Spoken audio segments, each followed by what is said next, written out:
यहाँ से स्टार्ट करेंगे। दृष्टि इसका हम लोग यहाँ पर जो टेस्ट देख रहे थे बीपीएससी का, ठीक है, यहाँ पर 20वां पेपर हम लोग यहाँ पर देख रहे थे इसका, ठीक है। ऑलरेडी और भी पेपर कर चुके हैं, 16-17 है ना, वो किए। जो यहाँ पर भी मिस हुए हैं बीच में पेपर, वो हम लोग यहाँ पर मिलते यहाँ पर वो भी कवर करेंगे, ठीक है। या तो आपको पीडीएफ दे देंगे, जैसा रहेगा मैं आपको कराऊंगा वो।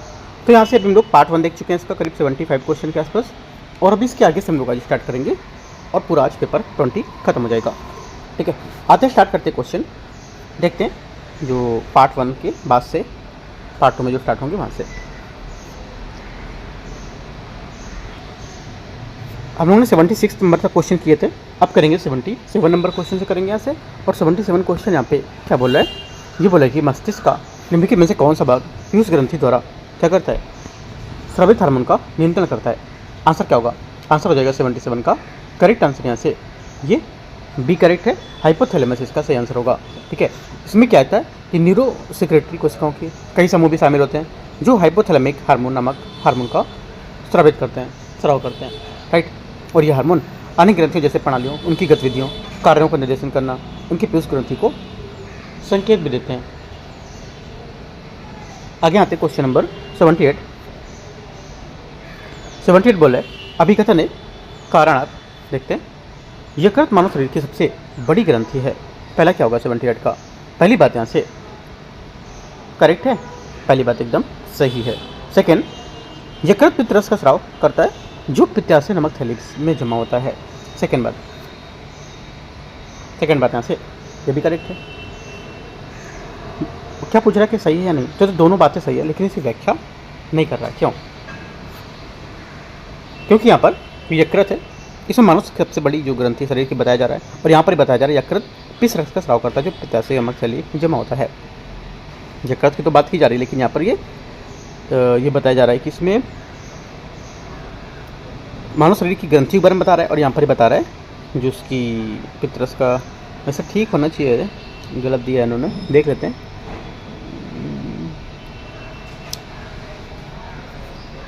गलत अगर दिया है तो कर सकते हो, लेकिन वैसे आप इसका ठीक भी कर सकते हो, क्योंकि यहाँ पर यकृत जो है मानव शरीर की सबसे बड़ी ग्रंथि है ना। और यहाँ पर यकृत जो है पित्तरस का यकृत की ही बात कर रहा है ना। तो वैसे यहाँ पर गलत दे रखा है, तो गलत ही होगा इसका आंसर। मतलब कहने का कि ये व्याख्या नहीं कर रहा है इसकी एक तरह से। ये पूरा स्टेटमेंट समझ लो, स्टेटमेंट के हिसाब से समझ सकते हो कि यहाँ पर यकृत जो है ये मानव शरीर की ग्रंथि की बात कर रहा है, कोई ग्रंथि की सबसे बड़ी होती है ना। यहाँ पर ये पित्तरस की लेकर के स्राव की बात कर रहा है, ऐसे समझ के गलत कर सकते हो, लेकिन बात यकृत की ही कर रहा है वो, है ना। ऐसे गलत हो सकता है, थोड़ा सा रेयर क्वेश्चन है, मतलब बहुत ज़्यादा घुमा के पूछा गया ये वाला, है ना। आंसर क्या होगा, बी करेक्ट है, गलत होगा, मतलब व्याख्या नहीं कर रहा है। 79 नंबर है, शोल्डर किसका मिश्र धातु है। करेक्ट आंसर 79 का हो जाएगा सीसा और टिन, यहाँ से करेक्ट आंसर है 79 का सी सही आंसर है, राइट। आगे क्वेश्चन आते हैं 80 नंबर है, 80 नंबर क्वेश्चन। निम्नलिखित में से किसे पिक्रिक अम्ल के नाम से जाना जाता है। आंसर क्या होगा, करेक्ट आंसर हो जाएगा 80 का, ये जाना जाता है किसको, सोचो। करेक्ट आंसर होगा 80 नंबर है ना, हाँ 80 का सही आंसर हो जाएगा आपको ट्राइनाइट्रोफेनॉल, इसका सही आंसर होगा डी नंबर, है ना। ट्राइनाइट्रोफेनॉल जो है ये एक विस्फोटक और इसे पिक्रिक अम्ल के नाम से जानते हैं, और ये हल्का पीला गंधहीन क्रिस्टल जो कम घुलनशील, जल में कम घुलनशील होता है, और इसका उपयोग मुख्य रूप से अभिकर्मक संश्लेषण में कर सकते हैं। क्वेश्चन 80 बनाते हैं। 81 बोला है निम्नलिखित में से कौन सा समस्थानिक सीधे परमाणु ऊर्जा संयंत्रों को ईंधन देने के लिए उपयोग किया जा सकता है। आंसर क्या होगा, ठीक है 81 का हो जाएगा बी करेक्ट, यूरेनियम 235 इसका सही आंसर होगा, ठीक है। आगे आते क्वेश्चन 82। इनमें से किस कण को घोस्ट पार्टिकल के नाम से जाना जाता है। घोस्ट पार्टिकल के नाम से जानते हैं 82 का सही आंसर क्या हो जाएगा, ये हो जाएगा न्यूट्रिनो, डी करेक्ट आंसर है, क्योंकि न्यूट्रिनो को अपनी काफ़ी कम द्रव्यमान, विद्युत आवेश की कमी और सार्वभौमिक वितरण के कारण ब्रह्मांड में मौजूद अन्य कणों से भिन्न वे परमाणु रिएक्टर सूर्य तथा पृथ्वी के वायुमंडल के साथ उच्च ऊर्जा वाली ब्रह्मांडी जो किरण होती है, उसका टकराव से निर्मित होती है। 82 का डी करेक्ट रहेगा। 83 नंबर क्वेश्चन आते हैं। 83 नंबर, रैयतवाड़ी जो व्यवस्था है बंदोबस्त, उसके बारे में विचार करना है। पहली बात है कि जो रैयतवाड़ी है बंदोबस्त की शुरुआत बॉम्बे के दक्कन क्षेत्र से हुई थी। पहली क्या होगा, 83 फर्स्ट स्टेटमेंट करेक्ट है। सेकेंड बोला इस व्यवस्था के अंतर्गत भू राजस्व का बंदोबस्त सीधे रैयतों द्वारा किया जाता है या रैयतों के साथ किया जाता था। सेकेंड भी करेक्ट है। दोनों बातें करेक्ट हैं। 83 का answer 1 and 2 C correct answer है। 84 है बाल विवाह परिषद जो अधिनियम है 1929 के अनुसार महिलाओं के लिए विवाह की न्यूनतम आयु कितनी निर्धारित की गई है। 84 का आंसर क्या होगा। 84 का आंसर हो जाएगा यहाँ से बी करेक्ट है 14 वर्ष इसका सही आंसर होगा। ठीक है। और इस अधिनियम के अनुसार पुरुषों के लिए विवाह की न्यूनतम आयु 18 वर्ष और जो महिलाओं के लिए यहाँ पर 14 निर्धारित की गई थी। 85 नंबर आते हैं। आधुनिक भारतीय इतिहास में निम्नलिखित घटनाओं पर विचार करने देखते हैं। रॉलेट सत्याग्रह, ठीक है, असहयोग आंदोलन, बारडोली सत्याग्रह, गांधी विधविन पैक्ट या समझौता। तो क्या पूछ रहा है, ये पूछ रहा है कि कौन सा इसमें से यहाँ पर कालक्रम के अनुसार सही है। सेट करेंगे इसको घटनाओं के अनुसार। आंसर हो जाएगा 85 का ये पहला तो रॉलेट सत्याग्रह, ठीक है, 1919। खिलाफत आंदोलन, खिलाफत आंदोलन से जुड़ा सहयोग आंदोलन था 1920 से 22, ठीक है। बारडोली 1928, राइट। और गांधी विन पैक्ट या समझौता 1931 करेक्ट आंसर है। 86 नंबर है। निम्नलिखित में से कौन सा सही सुमेलित है। कौन सा सही सुमेलित है क्षेत्रीय राज्य और संस्थापक के हिसाब से। आंसर हो जाएगा 86 का करेक्ट आंसर यहाँ से ये हैदराबाद किलिच खान, अवध सादत खान, बंगाल मुर्शीद कुली खान। तीनों स्टेटमेंट क्या यहाँ से एकदम सही सुमेलित हो रहे हैं, ठीक है। हैदराबाद के संस्थापक आसफ जाह घराने की किलिच खान था। अवध का स्वतंत्र जो रियासत थी उसके संस्थापक सादत खान थे। और बंगाल मुर्शीद कुली खान स्वतंत्र बंगाल राज्य के संस्थापक था। आगे आते क्वेश्चन 87 नंबर है 87। अल्फांसो डी एल्बुकर के संबंध विचार करना है। उसने भारत में पुर्तगाली गवर्नर के रूप में फ्रांसो डी एल्मीडा का स्थान लिया था। पहली बात 87 का यहाँ से करेक्ट है। सेकेंड है उसने पुर्तगालियों के लिए या पुर्तगाल के लिए हिंद महासागर पर रणनीतिक नियंत्रण सुनिश्चित किया। सेकेंड क्या होगा 87 का सेकेंड स्टेटमेंट यहाँ से करेक्ट है। दोनों बातें एकदम सही है। सही आंसर क्या होगा, सही आंसर हो जाएगा 87 का सी करेक्ट है। 88 आते हैं 88 नंबर। वर्ष 1911 में बंगाल विभाजन का निरस्तीकरण के संबंध में विचार करना है। कौन सा सही होगा यहाँ पर जो सही होगा 88 में करेक्ट आंसर हो जाएगा ये निरस्तीकरण वाइसराय हार्डिंग गति के कार्यकाल के दौरान किया गया था। पहली बात तो क्या होगा 88 का पहला करेक्ट है। निरस्तीकरण के पश्चात बिहार तथा उड़ीसा बंगाल में विलय कर दिया गया था। सेकेंड गलत होगा। तीसरा विभाजन के निरस्तीकरण उपरांत राजधानी दिल्ली स्थानांतरित कर दी गई थी। ये बात करेक्ट है। आंसर 89 का 88 का 1 एंड 3 करेक्ट है। सही आंसर ये सही होगा 88 का, ठीक है। 89 आते हैं 89 number.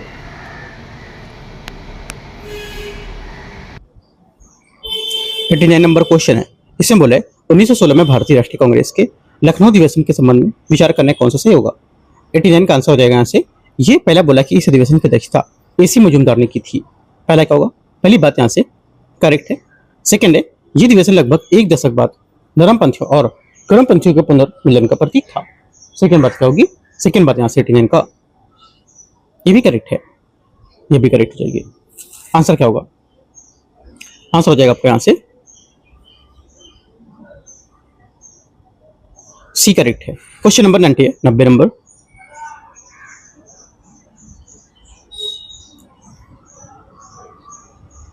Doctor B R Ambedkar के ऐतिहासिक योगदान के बारे में विचार करना है। उन्होंने 1936 में दलित वर्गों और औद्योगिक श्रमिकों के हितों का प्रतिनिधित्व करने के लिए लिबर स्वतंत्र पार्टी की स्थापना की थी। पहली बात क्या है, पहला 90 का स्टेटमेंट यहाँ से क्या होगा, करेक्ट है, सही है। सेकंड वर्ष 1927 में डॉक्टर अम्बेडकर ने दलित वर्गों के अधिकारों और समस्याओं के संबंध में जागरूकता बढ़ाने के लिए समाचार पत्र का बहिष्कृत भारत का शुभारंभ किया था। सेकेंड बात क्या है, सेकेंड बात भी यहाँ से इसकी करेक्ट हो जाएगी, है ना, दोनों करेक्ट है। आंसर क्या होगा, आंसर यहाँ से उसका आ जाएगा 90 का सी करेक्ट है। क्वेश्चन 91 है, सूर्यसेन के संबंध में विचार करना है कौन सा सही है। उन्होंने सहयोग आंदोलन में भाग लिया था। पहली बात क्या है, पहली बात यहाँ से स्टेटमेंट 91 का जो रहेगा ये क्या होगा, करेक्ट है, करेक्ट है। दूसरा, वह उन कुछ क्रांतिकारियों में से थे जिन्हें कभी कैद नहीं किया गया था। सेकंड क्या होगा, सेकंड यहाँ से गलत है क्योंकि इन्हें क्रांतिकारी गतिविधियों के कारण वर्ष 1926 और 1928 के बीच कैद किया गया था, जो स्पष्ट रूप से 1930 से पहले भी उपनिवेशी विरोधी संघर्ष को लेकर प्रतिबद्धता का संकेतक है। तीसरा, उन्होंने 1930 में बंगाल में चटगांव शस्त्रागार छापे का नेतृत्व किया था। करेक्ट है। 1 और 3 सही है, सी आंसर। 92 नंबर है। 92 बोला है वर्ष 1936 में अखिल भारतीय किसान सभा की स्थापना के समय इसके महासचिव के रूप में किसने कार्य किया था? 92 का आंसर हो जाएगा यहाँ से। ये कार्य किया था एजी रंगा, बी इसका सही आंसर है। क्वेश्चन 93 है नई तालीम के संबंध में विचार करने कौन सा सही होगा? नई तालीम की शुरुआत अक्टूबर 1937 में वर्धा में जाकिर हुसैन समिति द्वारा की गई थी। पहला क्या होगा? 93 का पहला स्टेटमेंट करेक्ट है। सेकंड, नई तालीम का मुख्य विचार था कि गतिविधि के माध्यम से अधिगम होना। सेकंड भी करेक्ट, क्योंकि नई जो तालीम है इसका मुख्य सिद्धांत गतिविधि के माध्यम से सीखना था, जिसका अर्थ होता है कि बच्चे कताई बनाई और कृषि जैसे उत्पादक हस्ती के माध्यम से शैक्षणिक विषय को सीखेंगे। 93 का 1 और 2 दोनों करेक्ट है। आंसर क्या होगा? सी आंसर सही आंसर है। आगे आते क्वेश्चन 94 नंबर। निम्नलिखित में से कौन सा प्रमुख व्यक्ति वर्ष 1885 में भारतीय राष्ट्रीय कांग्रेस के प्रथम अधिवेशन में भाग लेने वाले प्रतिनिधियों में शामिल नहीं था? आंसर हो जाएगा 94 का करेक्ट आंसर सुरेंद्र नाथ बनर्जी इसका सही आंसर होगा। क्वेश्चन नंबर 95 है पूना पैक्ट के बारे में विचार करना है। इस पर 24 सितंबर 1932 को हस्ताक्षर किए गए थे। पहली बात क्या होगी? पहली बात स्टेटमेंट यहाँ से 95 का करेक्ट हो जाएगी। पहली बात यहाँ से सही है। सेकंड, प्रांतीय विधानमंडलों में दलित वर्गों के लिए आरक्षित सीटें 148 से घटकर 71 कर दी गई थी। सेकंड क्या होगा? सेकंड यहाँ से गलत है, क्योंकि पुनः पैक्ट से प्रांतीय विधानसभा में दलित वर्गों के लिए आरक्षित सीटों की संख्या 17 से बढ़ाकर 841 कर दी गई थी, है ना। आंसर क्या होगा? आंसर हो जाएगा 95 का। और इसके अतिरिक्त केंद्रीय विधायिका के दलित वर्गों के लिए 18% सीटें आरक्षित कर दी गई थी। तो पहला सिर्फ करेक्ट है। आंसर यहां से सी। क्वेश्चन 96 नंबर है।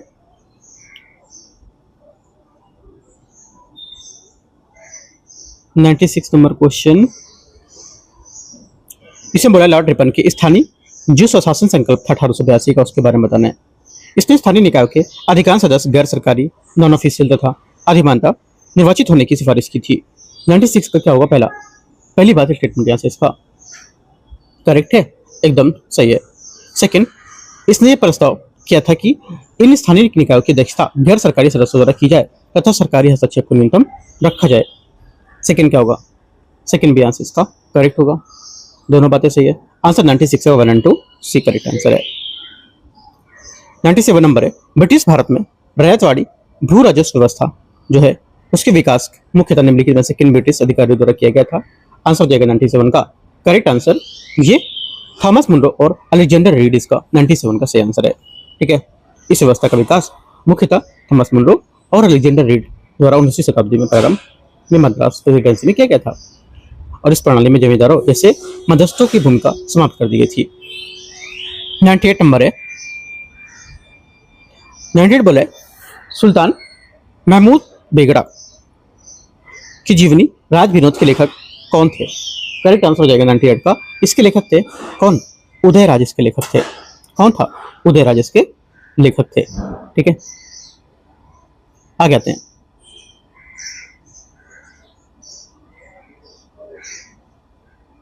क्वेश्चन नंबर 99 है। जहांगीर के शासनकाल के दौरान दक्कन क्षेत्र में मुगलों की सत्ता क्या थी? मुगलों की सत्ता कैसी थी? दक्कन के शासन के कारण कमजोर। 100 नंबर क्वेश्चन देखते हैं।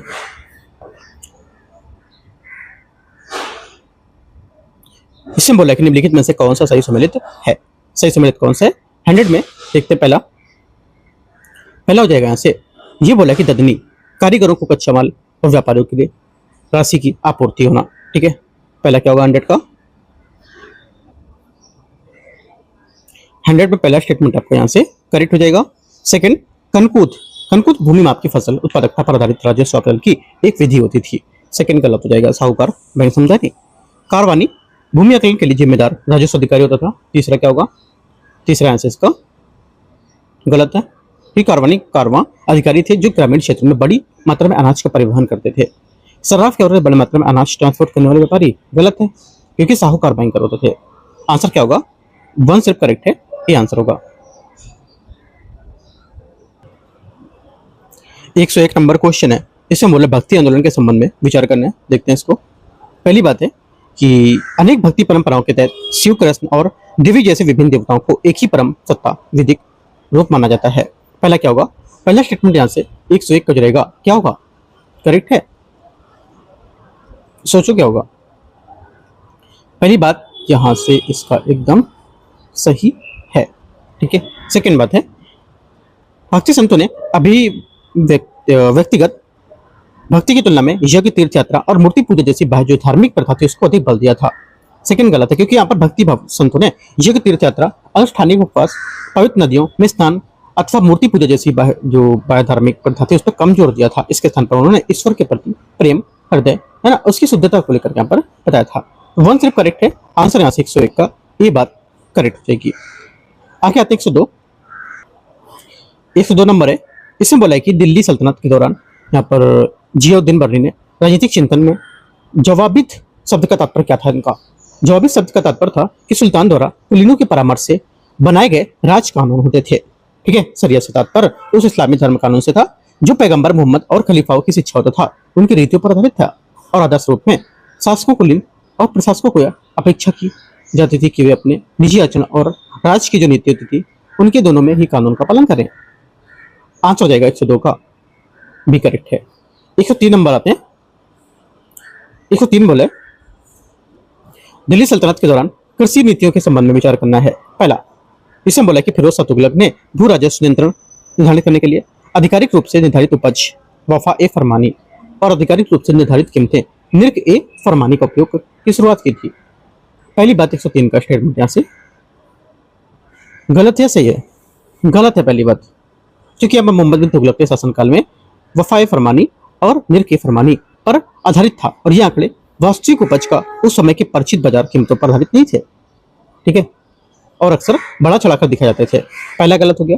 मोहम्मद बिन तुगलक ने घरी और चटाई जैसी कई यहाँ पर कृषि करों को समाप्त कर दिया था, लेकिन उन क्षेत्रों में सिंचाई कर हक ए सर्व लागू किया जहां नहरों का निर्माण किया जाता था। तीसरा क्या होगा? दूसरा स्टेटमेंट यहाँ से रहेगा इसका ये भी गलत है, क्योंकि फिरोज शाह तुगलक जो मोहम्मद तुगलक का उत्तराधिकारी बना था उसने कई दमनकारी कृषि करों को समाप्त कर दिया था, जिसमें घरी, गरेकर बोलते थे, चराई, चरागा कर ये सब शामिल थे। हालांकि उसने हक ए सर्व नामक एक नया सिंचाई कर लागू किया था, विशेषकर हरियाणा जैसे राज्यों में जहां पर सिंचाई और कृषि को बढ़ावा देने के लिए नहरों का निर्माण करवाता था। दोनों बातें गलत है। Answer D. क्वेश्चन नंबर 104 है, अजंता की गुफा नंबर 9 और 10 में भित्ति क्षेत्र किस युग से संबंधित है? 104 का आंसर हो जाएगा ये संबंधित है सुंग युग। इसका करेक्ट आंसर हो जाएगा 104 का। 105 है, महाजनपदों की राजनीतिक संरचना के संबंध में विचार करना है, कौन सा सही होगा? इसमें यहाँ पर जो सही है 105 में करेक्ट आंसर हो जाएगा कुछ महाजनपद में स्थायी सेनाएं और प्रशासनिक तंत्र थे, जबकि अन्य कृषकों द्वारा गठित सेना सहायक सेना पर निर्भर होते थे। बी 105 का सही आंसर होगा। 106 नंबर क्वेश्चन है, इसमें बोले मूर्तक भारत में श्रेणियों के गिल्ड के संबंध में विचार करना है, कौन सा सही होगा? पहली बात है, श्रेणियां जो होती थी वस्तुओं की कीमतों और गुणवत्ता को नियंत्रित करती थी। पहला क्या होगा? 106 का पहला स्टेटमेंट यहाँ से क्या हो जाएगा? करेक्ट हो जाएगा। पहली बात यहाँ से जो है ये देख लेता हूँ। पहली बात यहाँ से करेक्ट है ना? हाँ ठीक है, पहला करेक्ट है। सेकेंड बात है, सेकेंड बोला कि ये बैंकिंग संस्थाओं का रूप के रूप में काम करती थी। सेकेंड भी सही है। प्रत्येक शिल्पी श्रेणियों का नेतृत्व श्रेष्ठी नामक प्रमुख करता था। तीसरा क्या होगा? तीसरा भी करेक्ट है। तीनों सही है, तो आंसर यहाँ से डी। क्वेश्चन 107 है, निम्नलिखित में से कौन सा कथन यहाँ पर सही है? यहाँ पर जो सही हो जाएगा कथन ये हो जाएगा, जेम्स प्रिंसेप ने ब्राह्मी लिपि के एक अभिलेख को पढ़ा था और जिसमें देवनाम्पी पिदस्सी नामक राजा का उल्लेख था, जिसे बाद में अशोक के रूप में पहचाना गया था। पहली बात करेक्ट है। सेकेंड, लघु शिलालेख में एक उल्लिखित है कि अशोक के कलिंग के तुरंत बाद बौद्ध धर्म को अपनाया था।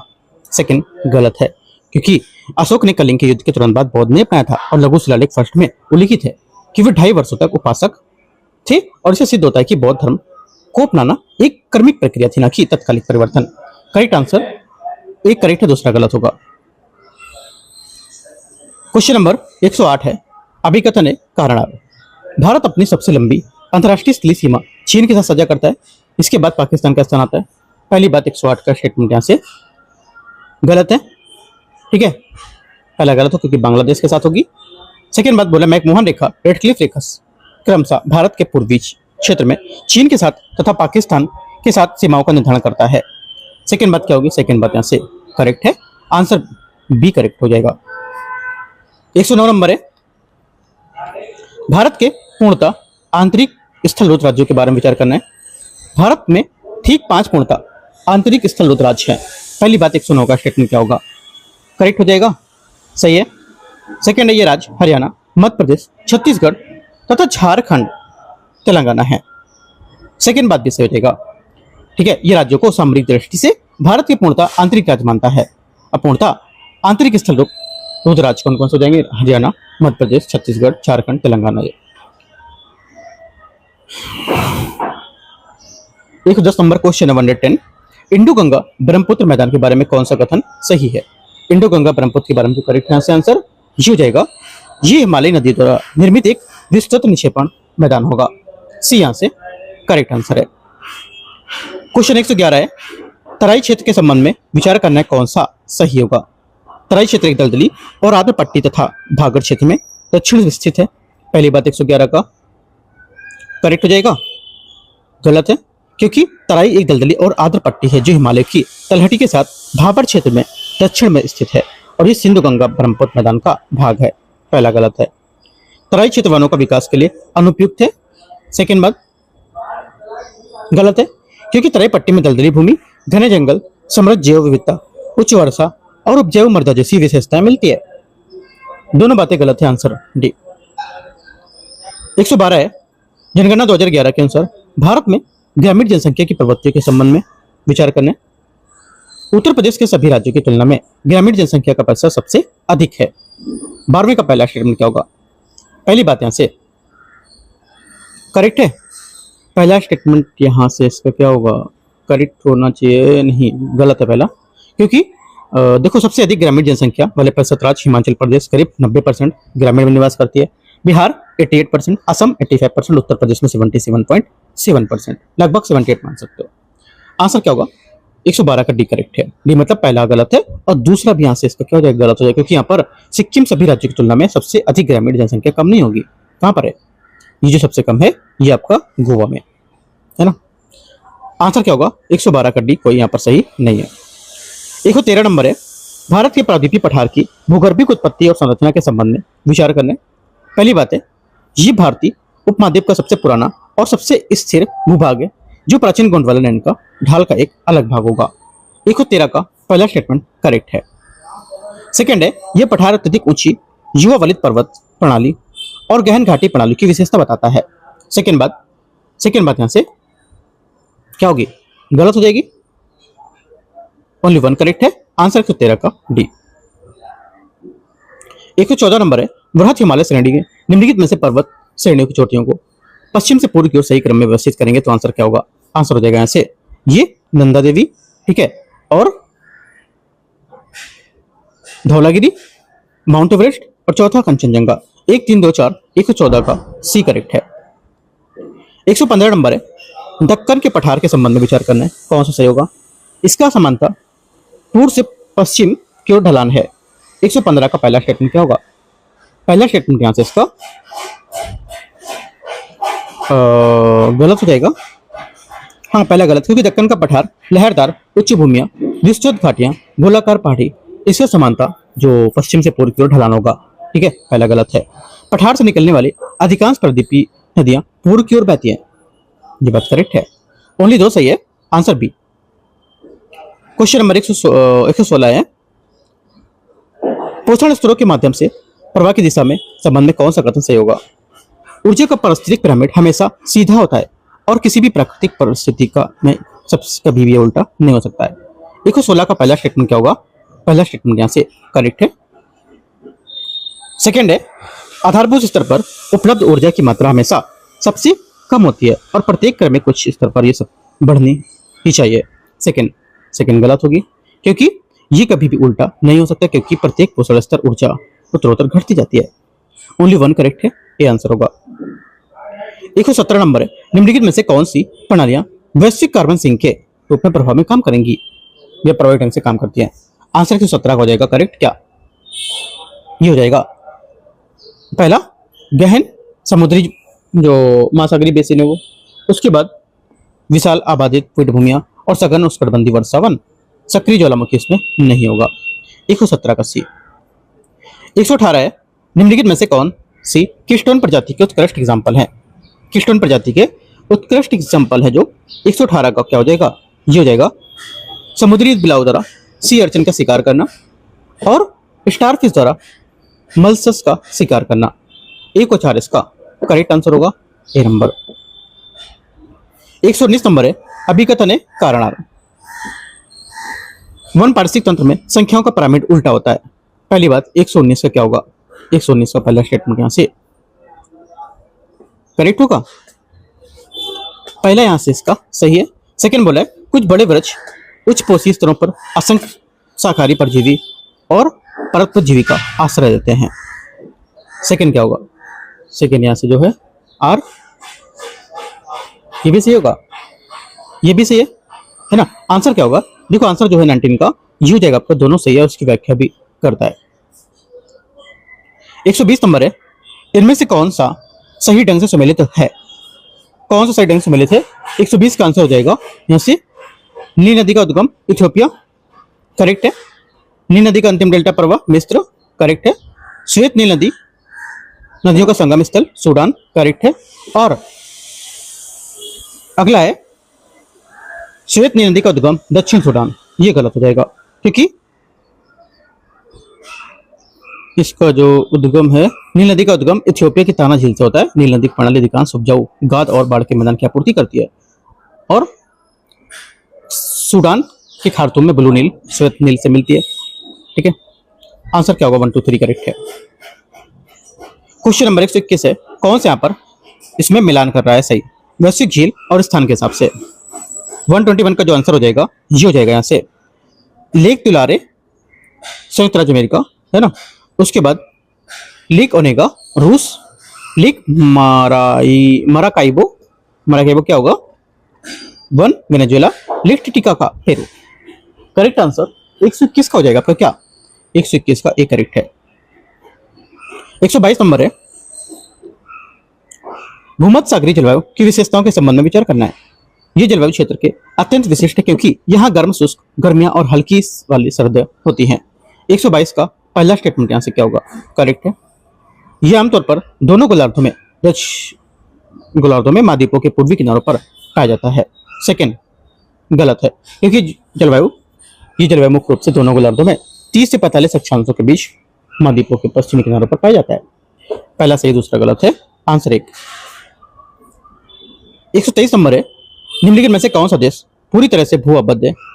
123 का करेक्ट आंसर हो जाएगा जो भू अवबद्ध है ये एक तो हो जाएगा आपका लाओस है ना, दूसरा मंगोलिया और चौथा आपका अफगानिस्तान। कंबोडिया इसका सही आंसर नहीं होगा, ए यहां से इसका सही आंसर है। ठीक है, आगे आते हैं क्वेश्चन 24 अभिकथन एक कारण है, देखते हैं इसको भी। इसमें बोला कि उष्णकटिबंधीय वर्षावन जो होता है ये धरातल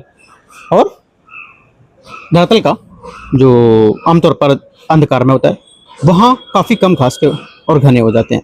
पहला क्या होगा 24 का स्टेटमेंट यहां से करेक्ट है, पहली बात करेक्ट है। सेकंड पेड़ों का सघन वितान सूर्य के अधिकांश प्रकाश की जमीन तक पहुंचने से रोकता है। सेकंड बात क्या होगी, सेकंड बात यहां से ये भी करेक्ट है, दोनों बातें सही है, आंसर डी। 125 नंबर है टैगा वन के संबंध में विचार करना है। टैगा बायोम दक्षिण गोलार्ध में नहीं पाया जाता है। पहली बात क्या होगी 125 का करेक्ट है। टैगा वनों में वृक्ष मुख्यतः चौड़ी पत्तियों वाले पर्णपाती वृक्ष होते हैं। सेकंड गलत है, सेकंड गलत है क्योंकि क्यों, क्योंकि बोला कि टैगा वनों में वृक्ष मुख्यतः चौड़ी पत्तियों वाले वृक्ष ही होते हैं ना, ऐसा गलत है यहाँ पर। ठीक है, क्योंकि यहाँ पर ये लंबी और उत्कृष्ट शीतकाल छोटी यहाँ पर ग्रीष्मकाल को लेकर के यहाँ पर पाया जाना। ठीक है, अधिकांश वर्षा के रूप में यहाँ पर देखा जाना। ठीक है, और टाइगा वन उपध्रुवीय जलवायु में विकसित होते हैं। सिर्फ पहली बात करेक्ट है 125 की। 126 नंबर है कोपेन जलवायु कूट और इसका जलवायु विवरण दे रखा है कौन कौन सा होगा। AF 26 में AF क्या होगा, देखो AF जो हो जाएगा आपका 126 में, हाँ AF आपका होगा ट्रॉपिकल वर्षा जलवायु ना, पूरे वर्ष वर्षा, हाँ ठीक है। उसके बाद AW क्या होगा, AW आपको हो जाएगा ट्रॉपिकल सवाना जलवायु, राइट 2। उसके बाद CS क्या होगा 1 भूमध्य सागरीय जलवायु, DFC टाइगा जलवायु, आंसर 126 का डी। 127 नंबर है, निम्नलिखित में से कौन सा आधुनिक देश जल दलजा फरात नदी तंत्र के अधिग्रहण क्षेत्र का हिस्सा है। 127 का करेक्ट आंसर हो जाएगा जी, हो जाएगा ईरान, तुर्की, सीरिया, इराक। डी क्या से करेक्ट आंसर 127 का। 128 आते हैं,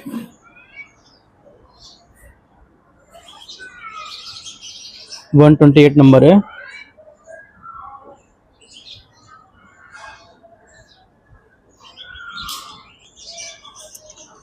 बोला निम्नलिखित में से कौन सा कथन सही होगा।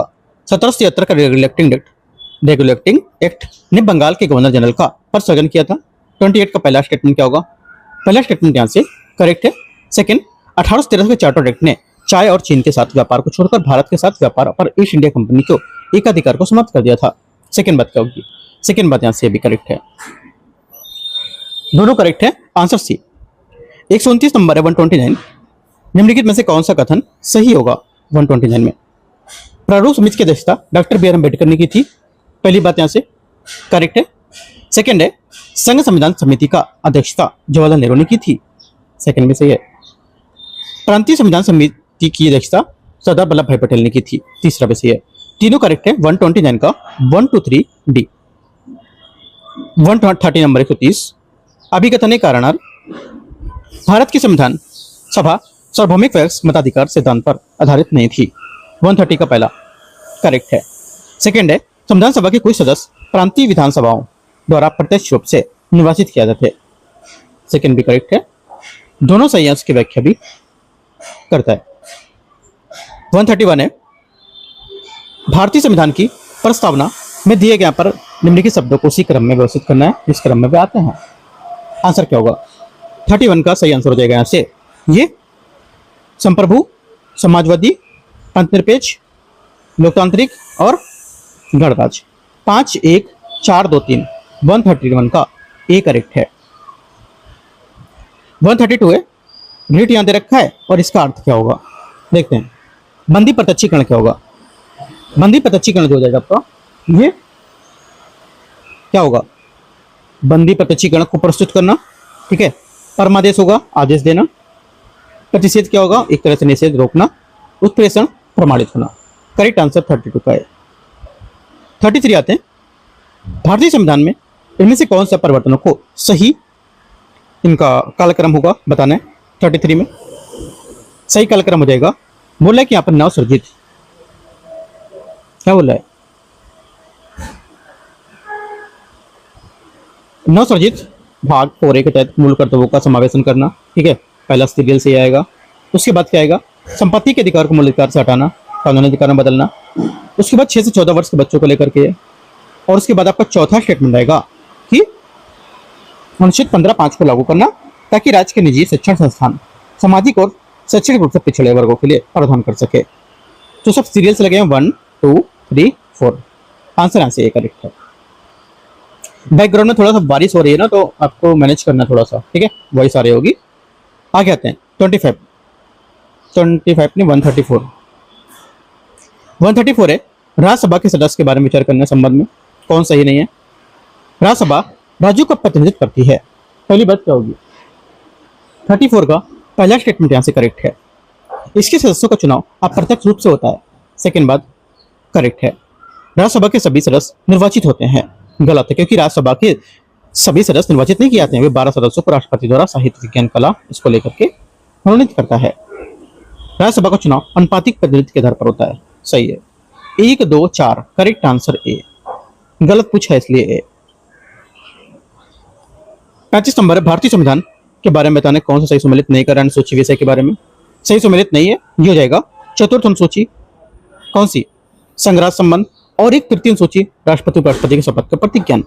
ये दोनों गलत हैं, क्योंकि चतुर्थ अनुसूची जो है ये संघराज संबंध नहीं, बल्कि यहाँ पर राज्यों की सीटों का आवंटन है उससे होगा।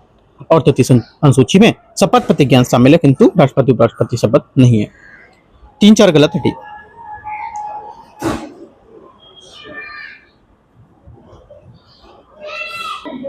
36 नंबर है भारतीय संविधान के चतुर्थ अनुसूची के संबंध में। ये राज्यसभा में सीटों को अच्छा तो कर चुके हैं ना। 37 आते हैं। 36 नहीं किया था। ये राज्यसभा के राज्यों में सीटों का आवंटन का प्रावधान करती है। पहला क्या होगा, पहली बात करेक्ट है।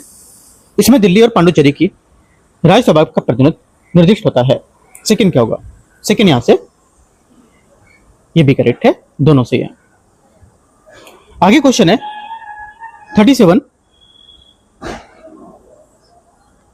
निम्नलिखित में से विचार करने का कथन पर अनुच्छेद और इसका प्रावधान क्या होगा। देखते हैं 37 को यहां से। पहला बोला है अनुच्छेद 249, अनुच्छेद 249 हो जाएगा आपका क्या बताओ। अनुच्छेद 249 ये हो जाएगा आपका राज्यसभा के प्रस्ताव पर राजसूची का विधान। ठीक है, उसके बाद अनुच्छेद 250 जो हो जाएगा ये राष्ट्रीय आपातकाल के दौरान राजसूची पर संसद का विधायी अधिकार। 252 क्या होगा, दो से अधिक राज्यों का अनुरोध और संसद का विधान।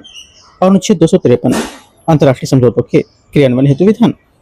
करेक्ट आंसर क्या होगा, करेक्ट आंसर यहां से हो जाएगा ए करेक्ट है। क्वेश्चन नंबर 138 है, निम्नलिखित में से कौन किन परिस्थितियों में उपसभापति राज्यसभा के सभापति के रूप में काम कर सकता है। 38 का आंसर हो जाएगा ये काम कर सकता है ना, किस अनुच्छेद के तहत ये कर सकता है, राज्यसभा की सभापति के पद की जब नियुक्ति होगी तब, है ना, आर्टिकल 91 के तहत। और उपराष्ट्रपति की राष्ट्रपति के रूप में काम करेगा जब 91 का 1 के तहत, और राज्यसभा में बैठक में सभापति की अनुपस्थिति होने पर 91 का 2। ठीक है, आंसर क्या होगा, डी करेक्ट है सभी में। 139 है, संसदीय सत्र चक्र की समानता प्रक्रिया निम्नलिखित चरणों को सही क्रम में व्यवस्थित करना है।